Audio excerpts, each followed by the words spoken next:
So there's a lot of new people listening to this who won't have heard the reviews that I used to write on a fortnightly basis for the show.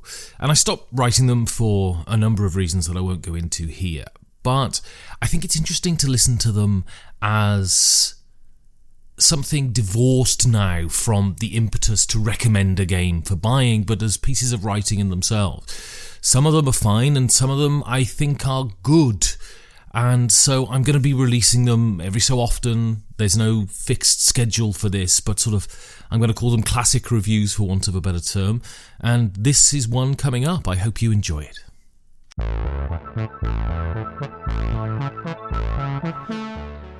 From the kitchen of the cabin, it's the 5 Games for Doomsday review.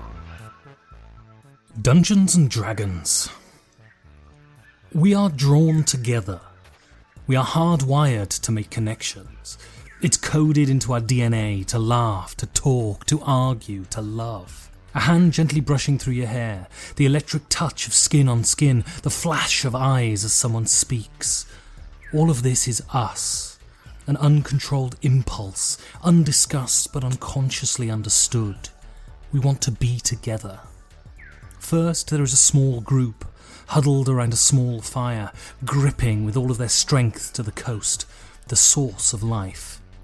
They plant a few crops and a village pops up, and before long, hundreds of thousands, millions stream into cities, pulled together to sing and kill and drink and wade through each other's lives. Then we're told that separation is best. We should cordon ourselves off in little pods, only speak to a few. The town square is paved over and a shopping centre is built, and we're told to buy. And we ache. Use of antidepressants shoots up. People become angry at their confinement. Their lives a single circuit of work and home and Amazon and bed, and work and home and Amazon and bed ad infinitum. Some become infected by this solitude. It warps and twists them. It turns that impulse into resentment. Some of them buy guns and shoot others. Some lash a rope from the landing and their toes rotate. But most grind through that circuit and die. The need for GDP robbing them of their humanity. To live in Twitter is to live half a life. To fill the hole in you with things is to nourish yourself on stone. To live, we need each other.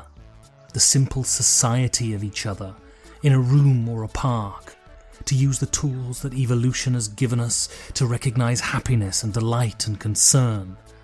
To be alone is to live a half-life, because we are drawn together.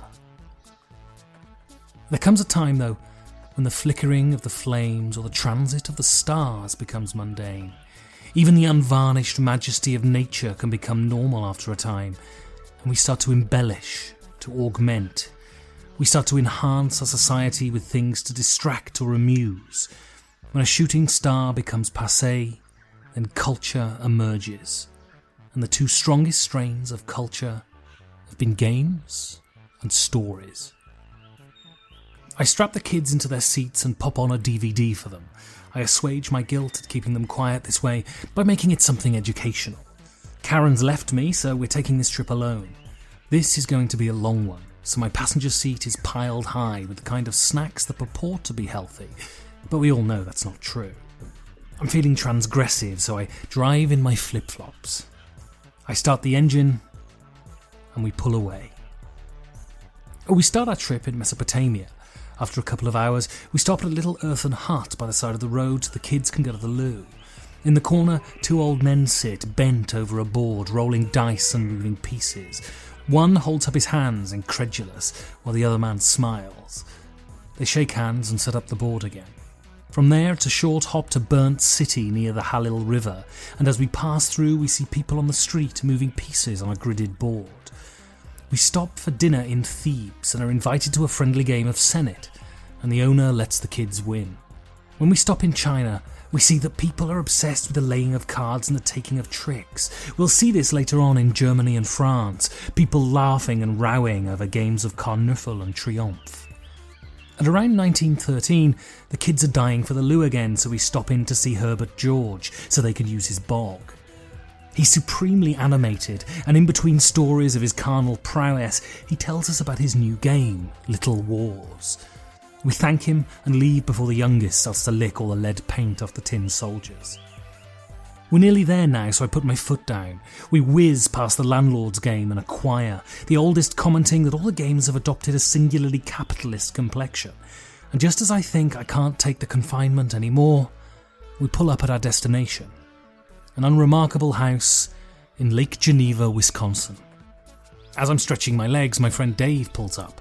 He started on a different road to us. He started at Gilgamesh, hammered it through Job and the Odyssey, hemmed and hawed about which direction to take at Elsinore, took a leisurely drive through the Turn of the Screw and the Old Man of the Sea, avoided the Quick and the Dead, and to our surprise and delight, we met at this crossroads, in Lake Geneva, in 1974. We walk up the steps, open the front door, and witness magic. It was in this house in America in the 1970s that two of humanity's greatest preoccupations became forever entwined. The question is often asked, what separates us from the animals? There are some that credit the beneficence of some unseen and capricious overlord. Some weave rhapsodic tales of our science and our art, but none of those answers are correct. The simple answer is nothing. There is nothing that separates us, as we are animals, and every achievement is just a codified extension of our evolutionarily sculpted propensity to recognise and be calmed by patterns. There is nothing that separates us from the animals, but we are exceptional at telling stories and creating puzzles, and those talents reach their quintessence in Dungeons and Dragons. D&D has stalked me throughout my life. As a child, I never played the game, but I was mesmerised by the cartoon. At 17, I bought a Ravenloft supplement and never played it. Then, in my 30s, I discovered games again, and through Acquisitions Incorporated and the release of 5th edition, I was submerged into the world of D&D. And what is so brilliant about Dungeons & Dragons is that it is pure cooperation. Everyone around the table has an active part in making the story flow. It is both the act of storytelling and the act of composition at the same time, and everyone participates. D&D is neither prescriptive nor didactic.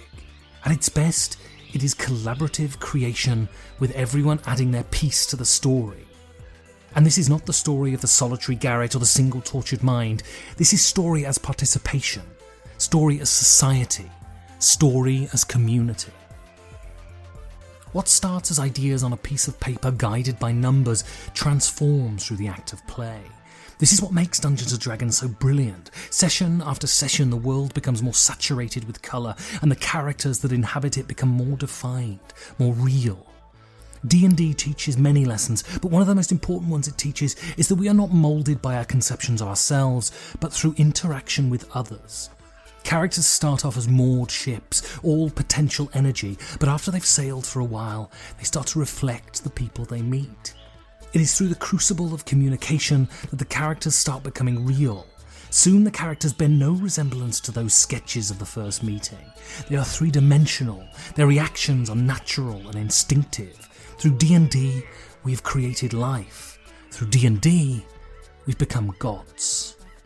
D&D compels us to be creative. It thrives on our creativity, so it promotes it. The spirit of those early days in Lake Geneva still flow through D&D. The idea that you can create the game yourself is still present. Sure, they publish endless supplements, but the game encourages you to create your own stories and your own worlds. It recommends that you create your own rules and play the game that you want to play. One of D&D's greatest strengths is that its fantasy is so generic that it could have been created by an algorithm. It is the thinness of its world that lets you add and amend and change and destroy. You can be irreverent or serious, faithful or iconoclastic. The setting lays down the softest of boundaries, and everything else is up for grabs. I run a game where the modern world creeps in. I run a game where rules are negotiable, and I run a game where any suggestion will be greeted with a yes.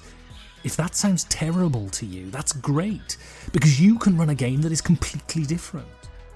You can run any kind of game that you want. Dungeons & Dragons is the most universal of games, and after even the shortest amount of play, your characters will be unique and the very game you play will start to reflect your group. Your Dungeons & Dragons will not be my Dungeons & Dragons. And that is astonishing. Everywhere we look, we see the influence of D&D, from board games to video games, movies and novels. The game that TSR published in the middle of the 1970s is one of the most culturally significant creations of the late 20th century, and Gygax and Arneson deserve to be spoken about in the same breath as Dickens and Hemingway, for the simple impact they've had on our culture. And what's more, they didn't confine us by presenting us with stories, they encouraged us to create our own, to sit around a table and create our own. We are drawn together. We are hardwired to make connections. It is an expression of our essence as human animals, and in D&D, we have found the perfect medium in which to express it. This review was made possible by the support of my patrons. You can become one too by going to patreon.com/5G4D. Thank you for listening.